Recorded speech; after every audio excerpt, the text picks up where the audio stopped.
Bem-vindo ao mundo tranquilo de Russell Crowe. Uma vida que não é mais moldada por sets de filmagem ou turnês de imprensa globais, mas sim ancorada em uma fazenda em funcionamento na zona rural da Austrália. Após décadas no centro do poder de Hollywood, Crowe escolheu a terra, a rotina e o distanciamento em vez da visibilidade. Por trás dos limites de sua propriedade rural, a vida se baseia em uma estrutura clara: trabalho, privacidade e controle total do seu tempo. Este não é um luxo projetado para impressionar, mas um espaço projetado para funcionar. Aqui, a riqueza permanece discreta. A autoridade parece natural e o recuo torna-se uma escolha consciente. Hoje, adentramos essa propriedade para entender como Crowe vive atualmente, sua terra, seu ritmo e o mundo particular que ele construiu deliberadamente. Russell Crowe não chegou ao cinema por um caminho linear e certamente não por privilégio. Nascido em 1964, em Wellington, Nova Zelândia, e criado em grande parte na Austrália, os primeiros anos de Crowe foram moldados pelo movimento, pela incerteza e por um instinto de atuar antes mesmo de saber que forma essa atuação tomaria. Na década de 1980, atuar não era seu plano inicial. Crowe dedicou-se à música com determinação, lançando singles sob o nome de Russ Lorak e liderando bandas de rock na Austrália e Nova Zelândia. Os resultados foram modestos, na melhor das hipóteses. O sucesso comercial nunca veio, e a indústria musical ofereceu mais rejeição do que impulso. No entanto, esse período foi importante. Ele desenvolveu sua disciplina no palco, projeção emocional e uma familiaridade com o risco, características que mais tarde definiriam sua presença nas telas. Crowe se dedicou à atuação no final da década, começando com pequenos papéis em filmes australianos como Prisioneiros do Sol e A Travessia. Esses não foram grandes avanços glamourosos. Foram passos práticos, aprendendo a operar câmeras. A Seconter aprenderá a atenção sem fazer barulho. Seu primeiro ponto de virada real chegou em Romper Stomper, com 1992. Interpretando um líder skinhead violento, Crowe entregou uma atuação crua, controlada e perturbadora. O papel lhe rendeu reconhecimento do Instituto de Cinema Australiano e, mais importante, o colocou no radar de Hollywood. Não foi a fama, foi a credibilidade. Hollywood não o abraçou da noite para o dia. A verdadeira mudança aconteceu em O Informante, The Insider, onde Crowe interpretou o delator Jeffrey Wigandid.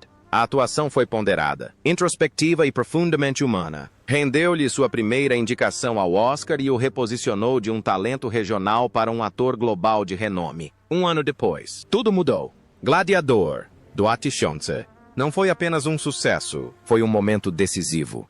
Como Maximus, Crowe conduziu o filme com autoridade física e peso emocional. O papel lhe rendeu o Oscar de melhor ator, além do Globo de Ouro e do BAFTA. Em 2 anos, ele alcançou o que poucos atores conseguem: 3 indicações consecutivas ao Oscar, de 1999 a 2001, culminando em sua vitória. No auge de sua carreira, Crowe era o ator dramático mais rentável de Hollywood. Em vez de consolidar a fama através da repetição, ele optou pela versatilidade. Mestre dos Mares, Cinderella Man e American Gangster demonstraram contenção e maturidade. Nem todos os projetos obtiveram o mesmo sucesso. Filmes como Robin Hood dividiram a crítica, e o domínio nas bilheterias começou a diminuir. Mas Crowe não buscou a recuperação através da reinvenção. Ele diminuiu o ritmo. Nos anos 2000, transitou com fluidez entre o prestígio e o mainstream. La Misericórdia como Já, Homem de Aço como Jor-El, Noé como um patriarca imperfeito, M2014, deu uma guinada decisiva ao dirigir The Water Diver, sinalizando um desejo de controle por trás das câmeras. Nos últimos anos, Crowe apresentou performances selecionadas, porém elogiadas, incluindo 2 Caras Legais, O Exorcista do Papa e, principalmente, Nuremberg, onde sua interpretação de Hermann Göring recebeu aclamação da crítica por sua contenção e autoridade. Ao longo de 4 décadas, os filmes de Crowe arrecadaram mais de $1 bilhão americanos em todo o mundo. Ele ganhou 2 Globos de Ouro, um BAFTA, e construiu uma reputação não na constância da fama, mas na constância da relevância. Sua carreira é definida menos pela reinvenção do que pela tomada de decisões. Sabendo quando avançar, quando recuar e quando mudar completamente as regras. Longe do estúdio e da agenda lotada, o próximo capítulo de sua história se passa na Austrália, dentro de uma fazenda projetada não para o espetáculo, mas para criar estrutura, privacidade e uma vida própria. Não desvie o olhar da tela. Eu o guiarei por essa fazenda. A fazenda está localizada em Nana Glen, Austrália. Situada no coração do Vale Aurara, a cerca de 1 quilômetro a noroeste de Coffs Harbour, a fazenda australiana de Russell Crowe não é um refúgio construído para o espetáculo, mas uma propriedade projetada para a permanência. Situada perto da pequena vila de Nunaglen, a propriedade abrange uma área estimada entre 320 e 40 hectares de terra rural cercada, suficientemente grande para funcionar como um ambiente isolado do tráfego, do turismo e da atenção externa. O acesso começa em um portão simples, seguido por longas alamedas internas que atravessam pastagens abertas, cursos d'água e áreas arborizadas. Não há pátio de entrada formal nem paisagismo ornamental. O jardim é funcional e amplo, moldado pelo terreno em vez de um projeto arquitetônico. Desde o início, a paisagem define o tom. Esta é uma fazenda em atividade, não uma vitrine de estilo de vida. A residência principal está situada em um nível elevado, voltada para a paisagem rural circundante. No interior, as áreas de estar e jantar são abertas e revestidas com materiais naturais. Pisos de madeira, vigas expostas e tons neutros dominam o espaço. Uma lareira a lenha âncora a sala de estar, criando um ponto focal projetado para o uso e não para a decoração. Grandes janelas emolduram vistas deslumbrantes dos campos e colinas distantes, garantindo que a paisagem permaneça presente mesmo dentro de casa. A cozinha segue a mesma lógica. Prática, espaçosa e projetada para uso frequente. Não há acabamentos de alto brilho nem excessos decorativos. As superfícies são duráveis. Os armários discretos e a planta favorecem refeições em família e estadias prolongadas, em vez de visitas curtas. 6 quartos confortáveis se estendem a partir do núcleo principal da área social, cada um projetado para descanso e privacidade. Armários embutidos, paletas de cores suaves e proporções generosas, sugerem uma casa preparada para receber familiares e convidados sem parecer apertada. Esses cômodos não foram decorados para a fotografia, mas sim para o dia a dia. Além do interior, a propriedade se expande para o exterior. Uma piscina coberta está localizada na área residencial, permitindo seu uso durante todo o ano. Áreas de lazer externas adjacentes se abrem para o terreno, projetadas para encontros que priorizam a interação com o exterior em vez do interior. Um campo de cricket na propriedade reforça a sensação de um complexo familiar, um espaço para atividades, não para ostentação. A infraestrutura é onde a propriedade revela suas prioridades. Sistemas de energia solar, um gerador de reserva e grandes tanques de aço para a captação de água da chuva garantem a autossuficiência. Uma garagem e oficina fechadas oferecem espaço para equipamentos e manutenção em toda a propriedade. Currais de aço para gado, bretes veterinários, várias represas e uma extensa faixa de terra ao longo do riacho Nana Creek dão suporte à criação de gado e à segurança hídrica. O acesso ao riacho inclui locais privativos para nadar, enquanto galpões e depósitos servem às operações diárias da fazenda. Uma estrutura se destaca de todas as outras, a capela. Construída na propriedade com um teto em forma de cúpula e formato circular. Foi ali que Crowe se casou com Danielle Spencer em Dois Tissionsetchi. O edifício é modesto em escala, mas intencional em seu design. Os vitrais são posicionados para captar a luz do sol em momentos específicos do dia. No interior, o layout circular forma o que Crowe descreveu como um círculo de amigos, com um piso de mosaico que data do século do AD. Sim. Um artefato escolhido por seu significado, não por sua exibição. Crowe explicou certa vez por que escolheu se casar ali em vez de em uma cidade europeia. Voltar a uma capela famosa sempre seria um evento especial. Embora este lugar continuasse fazendo parte do cotidiano, a capela foi construída não para uma única cerimônia, mas para a continuidade, para batismos, futuros casamentos e momentos compartilhados ao longo das gerações. A fazenda Nunaglen não é um símbolo de fuga.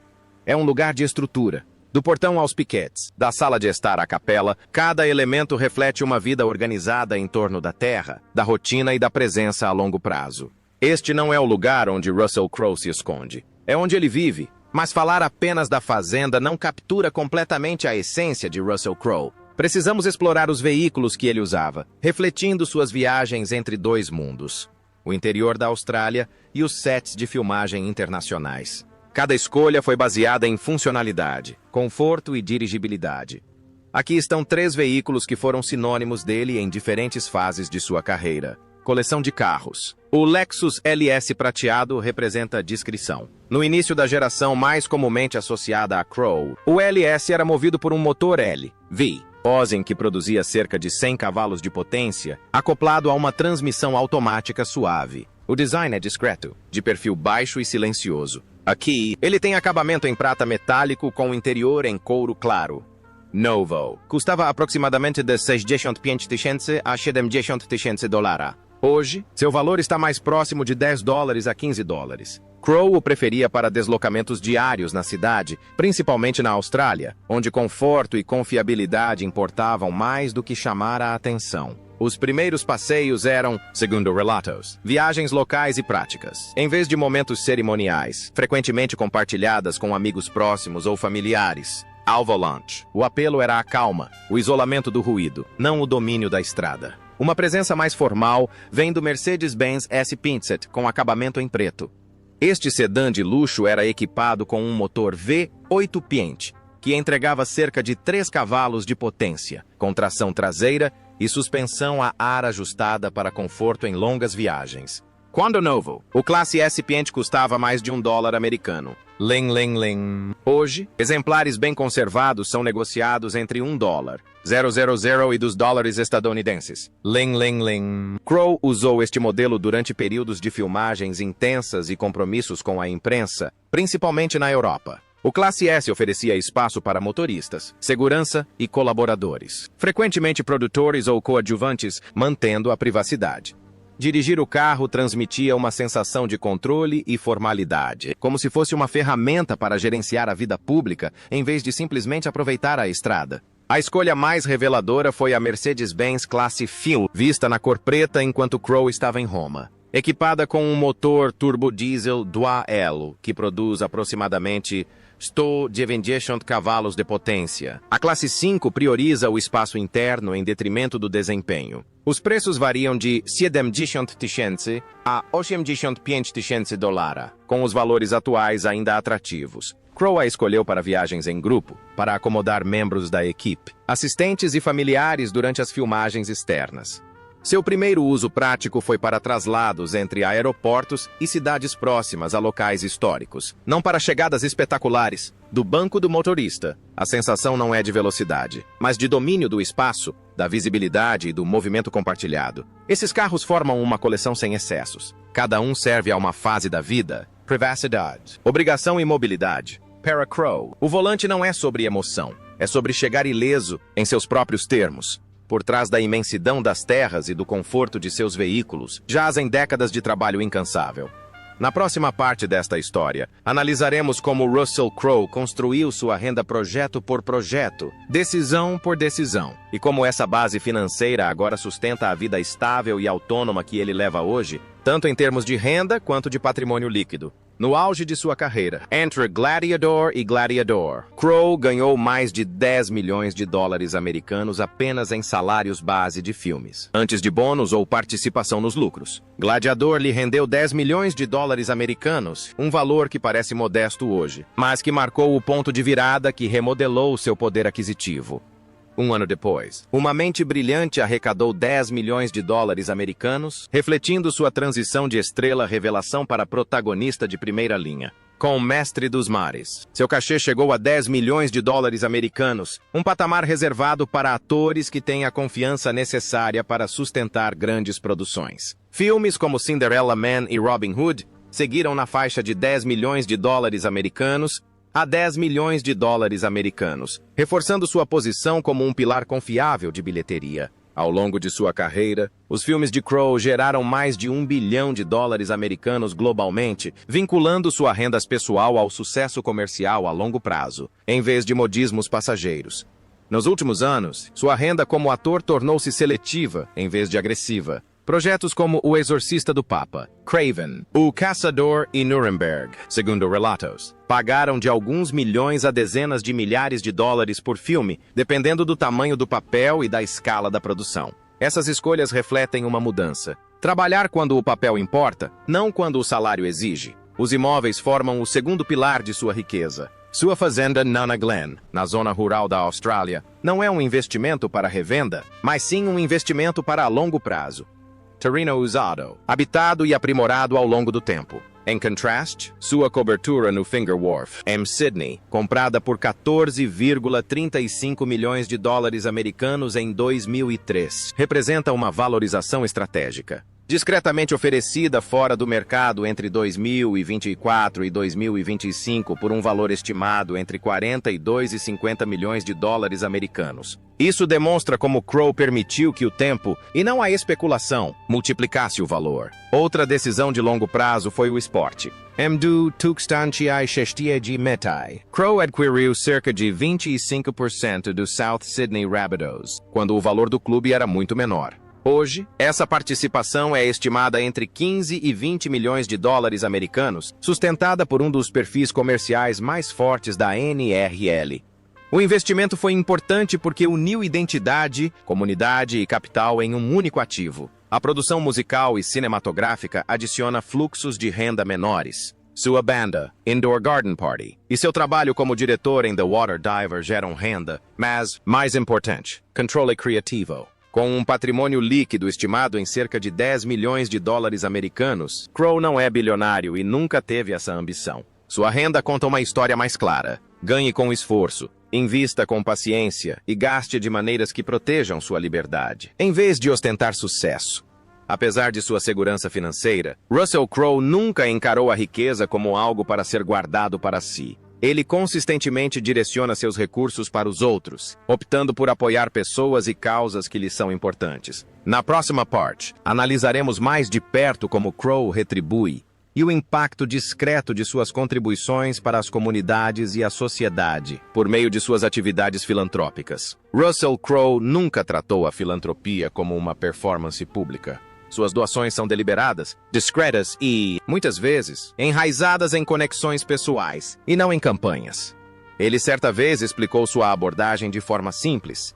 Muito pode ser alcançado investindo dinheiro no lugar certo e mantendo discrição. Esse princípio permeia todas as causas que ele apoia. Educação e crianças sempre foram prioridades para ele. Em 2001, durante o ano de falecimento de um estudante, após o afogamento de um estudante local perto de Nana Glen, Crowe doou $200 australianos para a construção de uma piscina em uma escola primária próxima. Foi uma resposta direta à perda, prática, locally preventiva. Ele também financiou projetos para digitalizar gravações de línguas aborígenes ameaçadas de extinção, ajudando a preservar a memória cultural, em vez de focar apenas em manchetes. Por meio da Fundação Australiana de Música Infantil, ele apoia a educação musical para crianças carentes, refletindo sua própria relação de longa data com a música como uma força estabilizadora. Quando ocorre um desastre, Crowe age rapidamente. Durante os devastadores incêndios florestais na Austrália, ele arrecadou e doou mais de $300 australianos para o Serviço Rural de Bombeiros de Nova Gales do Sul, leiloando objetos pessoais do coelho, dinheiro que foi diretamente para os socorristas na linha de frente. Em 2023, durante uma turnê pela Itália com sua banda Indoor Garden Party, ele destinou toda a renda de um show em Bolonha às vítimas das enchentes do rio Amélia Romana, transformando uma noite de música em ajuda imediata. Alguns de seus gestos mais marcantes são profundamente pessoais. Em 2024, Crowe doou $5,000 para ajudar o dublê veterano Charlie Allen, seu colega de Gladiador e Robin Hood, a receber uma cirurgia urgente na perna. Contribuições anteriores incluem apoio a estudantes de teatro sem condições de pagar as mensalidades, a reconstrução de um restaurante em Beirute após a explosão de 2020, doações para grupos de proteção animal como a DSPCA, e auxílio a instituições de caridade na Irlanda, Canadá e Reino Unido. Em 2018, Crowe ensinou The Art of Divorce, leiloando pertences pessoais e memorabilia de filmes, incluindo armadura de gladiador e um violino de mestre dos mares, arrecadando $3,7 milhões australianos, com parte da renda destinada a instituições de caridade musicais para crianças. Em Red Cross, Animals, Asia e Afar, seu padrão permanece o mesmo. Ajuda direcionada, publicidade mínima e foco em pessoas reais. Para Crowe, a filantropia não é uma extensão da fama. É uma responsabilidade exercida discretamente onde mais importa, Após seus projetos musicais e filantrópicos, Russell Crowe retorna à sua vida cotidiana. Vamos dar uma olhada em como é o seu dia a dia. Vida pessoal. Russell Crowe leva uma vida deliberadamente privada, centrada na família, na zona rural da Austrália e em interesses bem distantes da atenção de Hollywood. Embora a fama tenha moldado sua carreira, a privacidade define como ele escolhe viver.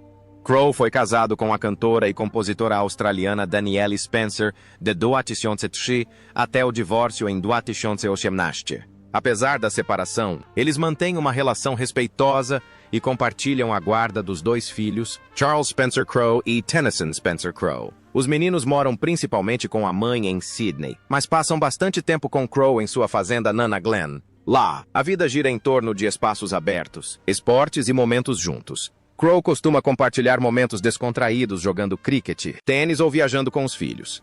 Imagens espontâneas que refletem um envolvimento genuíno e não uma mera gestão de imagem. Nos últimos anos, Crowe foi publicamente ligado a Britney Spears, uma atriz americana mais jovem que ele. O relacionamento tem permanecido discreto, condizente com sua preferência por manter a vida amorosa longe dos holofotes. Crowe passa a maior parte do tempo na fazenda Nana Glen, desfrutando de uma rotina rural que substitui a agenda de celebridade. Ele aprecia o trabalho manual na fazenda, a pesca e longos períodos longe dos holofotes da mídia.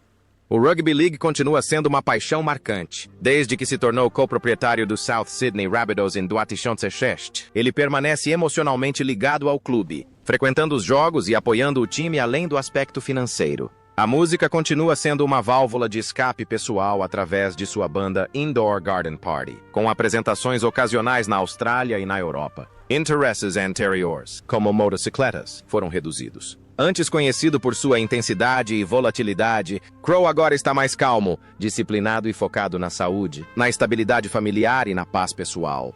Russell Crowe não mede mais o sucesso pela visibilidade, mas sim pela estabilidade e propósito. Sua fazenda, seu trabalho e sua vida privada refletem décadas de decisões tomadas com intenção e não por impulso. Obrigado por dedicar um tempo a este capítulo da vida dele. Siga o canal para mais histórias que vão além da fama e mostram como vidas reais são construídas.